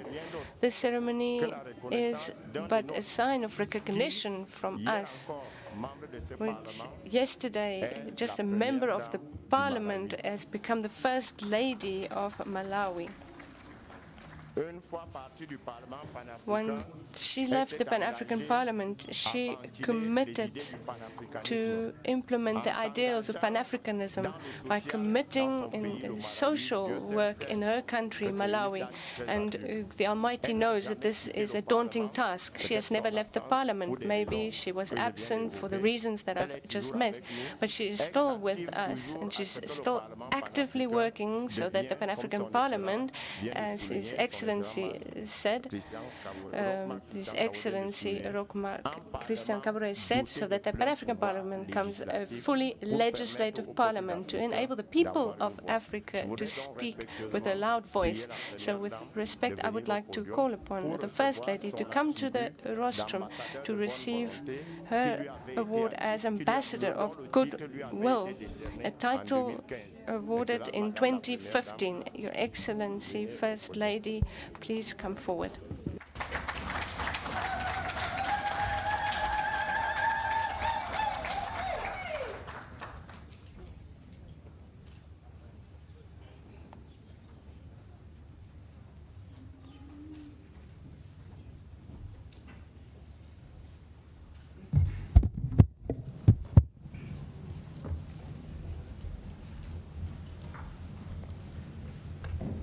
Excellente Madame la Première Dame, Your Excellency, Madam First Lady, on behalf of the Pan-African Parliament, I bestow the sash of Goodwill Ambassador so that you can continue to help the Pan-African Parliament to shine. In the name of the Pan-African Parliament, we offer you this sash as part of the Pan-African Parliament. congratulations. You are always welcome.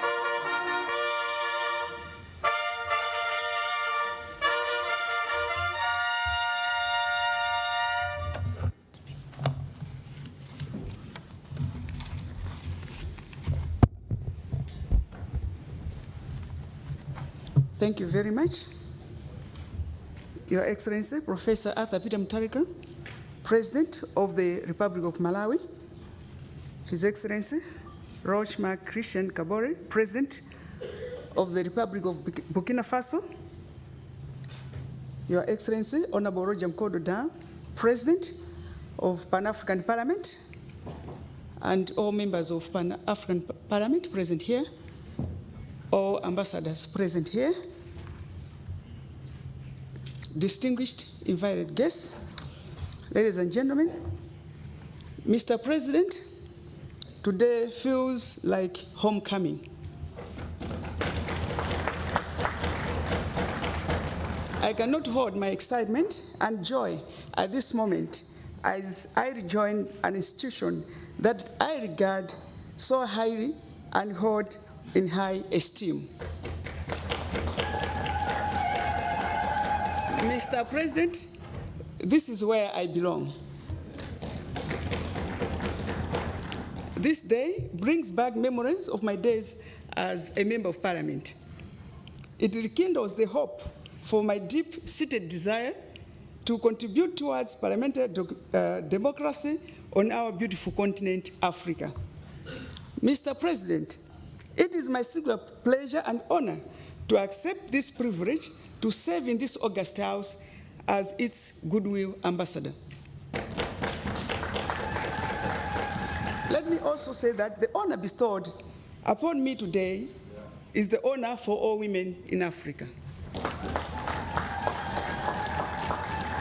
I'm particularly pleased, Mr. President, to associate myself with the vision of this august house of ensuring the full participation of the African people in the socio-economic development and integration of the continent.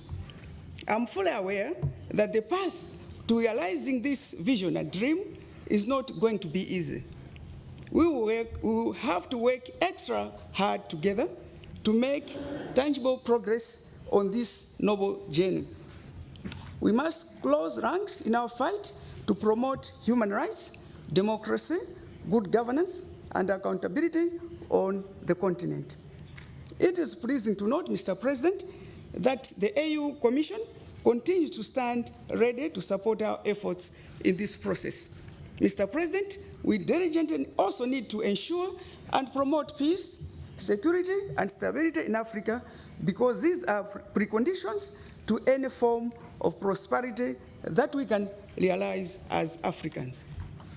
I further wish to urge that we work tirelessly in order to promote solidarity and a sense of common destiny among the people of Africa. In so doing, we will become unstoppable in our pursuit for our collective destiny. Mr. President, allow me to highlight the work that African First Ladies are doing in fighting HIV and AIDS, cancer, and also promoting better health for our people on the continent. The Organization of African First Ladies Against HIV/AIDS has also engaged higher gear to mobilize different stakeholders to strengthen its focus on addressing maternal and child health. As First Ladies, we have also resolved to contribute towards harnessing the demographic dividend as an effective way of promoting the youth, including promoting access to youth-friendly sexual and reproductive health services. Allow me, therefore, Mr. President, humbly to call upon the honorable members of this House to support the noble cause being championed by the Organization of African First Ladies. Mr. President, on a personal note, I take this opportunity to thank you most sincerely for bestowing on me this honor to serve as an ambassador, goodwill ambassador for this august house.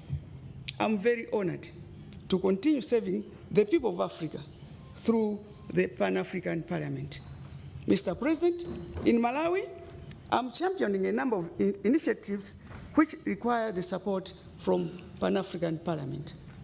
These include the campaign to promote and protect the rights of persons with albinism who of late have been hunted and some have lost their lives.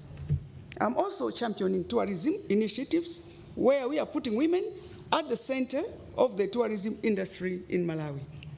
Through the Malawi Parliament Population and Development Caucus, we are also tackling rapid population growth.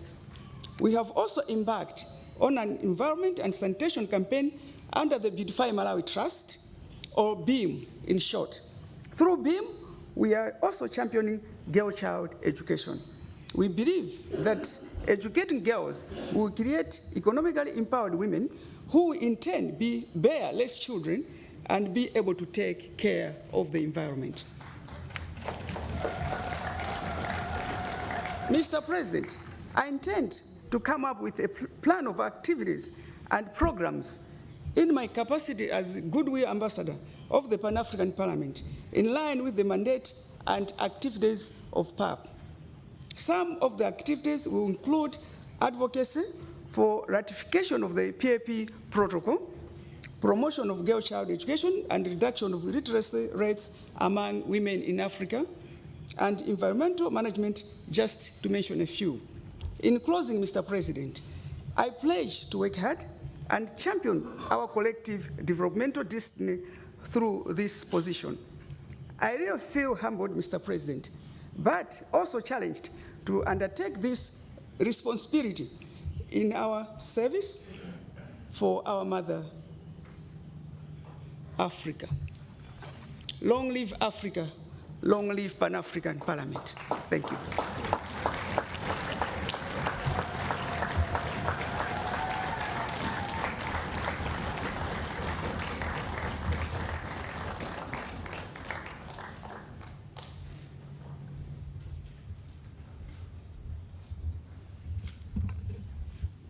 Merci beaucoup. Thank you very much, Honorable Excellency, First Lady of the Republic of Malawi. Thank you, Ambassador of Goodwill, for the continuous support to the Pan-African Parliament. The last item of this opening ceremony will be tradition that when a brother pays you a visit, you should give him at least a small token. In Cameroon, we usually give a chicken as a sign of friendship and consideration. But here, I would like to invite their excellencies not to take into account the quality of the gift, but to accept the efforts that we have made to give you this small token. And I invite protocol to come forward with a gift so that I can hand them over to their excellencies, the heads of state.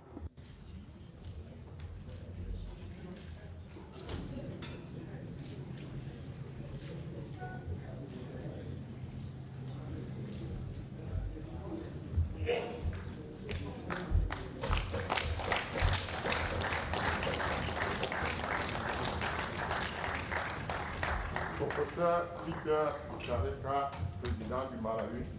Voilà l'Afrique dont nous rêvons nous tous. L'Afrique sans frontières, l'Afrique sans barrières linguistiques, mais l'Afrique pour les Africains. Et cette corde permet d'appeler, comme ça se fait dans nos sociétés traditionnelles, d'appeler tous les Africains à s'unir pour rendre l'Afrique meilleure. Je vous prie de bien vouloir accepter ce cadeau au nom du Parlement.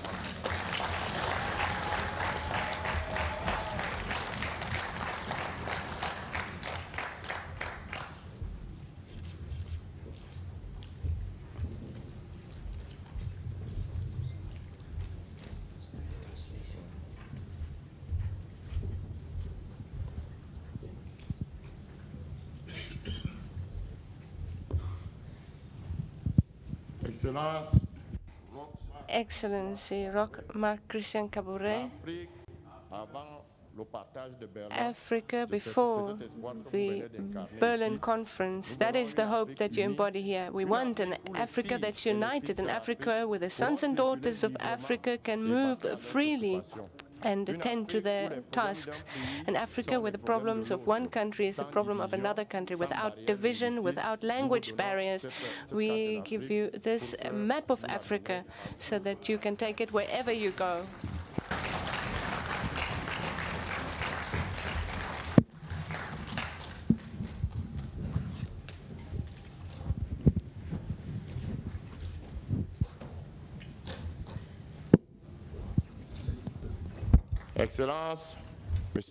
Excellencies, heads of state, Excellency First Lady, Excellencies, ambassadors, ministers, all our special guests, dear colleagues, we have arrived at the end of our session, but before we adjourn, I would like to invite the clerk to make some announcements.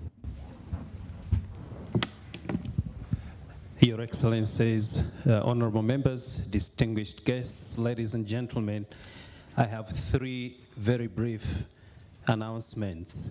The first announcement is that when this session is adjourned, there will be a photo session. Honorable members and all invited guests are invited to the photo session. It will take place to the right of the exit from these chambers. My second announcement is that we are hosting a luncheon in honor of our two guests of honor. The luncheon will take place within the premises at the Gallagher Convention Center.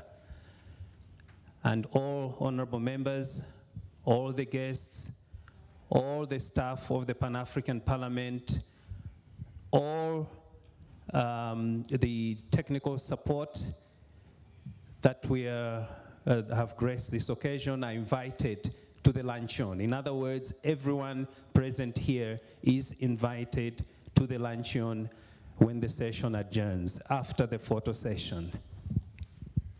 My last announcement is to designate the venues for the regional caucus meetings that are scheduled to take place this afternoon. The venues will be as follows. The Southern African Caucus meeting will take place in room 1. The East African Caucus meeting will take place in room 2. The West African Caucus meeting will take place in room 3. The Central African Caucus meeting will take place in room 4. And last, but certainly not least, the North African Caucus meeting will take place in room 5. Thank you, Your Excellency. Merci beaucoup, Monsieur le Secrétaire. Thank you very much, Mr. Clark. All is well that ends well. And once again, I would like to invite honorable members and remind them they are organizing this lunch. They must all be present at the lunch with the heads of state. Please move right after the photo session, move to Gallagher Convention Center and be seated so that the heads of state can join us. This being said, I would now adjourn the work of our opening session, and we will resume tomorrow at 9 a.m. The meeting is adjourned.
Thank you.